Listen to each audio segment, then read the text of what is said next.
So when I met Jack Hill, I said, who do you look to for dialogue? And he names the playwright Strindberg, August Strindberg.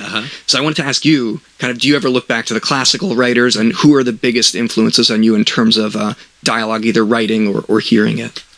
I actually think when it comes to my dialogue, I mean, I think the three writers that affected it the most, as far as like a genuine influence, would probably be a combination of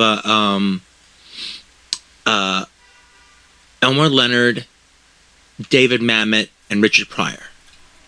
And I think those were actual conscious influences in me finding my voice and my dialogue and character voices and stuff. However, while this other person wasn't an influence, and even to this day I don't really consider him an influence, when I watch some of this material, I do recognize a similar aspect to their dialogue is somebody like Paddy Chayefsky.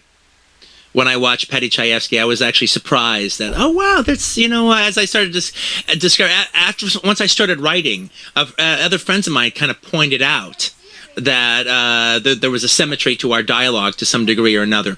But the funny thing about Paddy Chayefsky was, it was almost via Paddy Chayefsky that I actually realized that I actually was a pretty good writer, and maybe want to think about exploring this a little bit. Because how I actually kind of discovered writing dialogue is I used to be I'd be an actor, and I'd be in acting classes, and so part of your thing in acting classes is to drum up scenes to do, and I always wanted to do scenes from movies and stuff.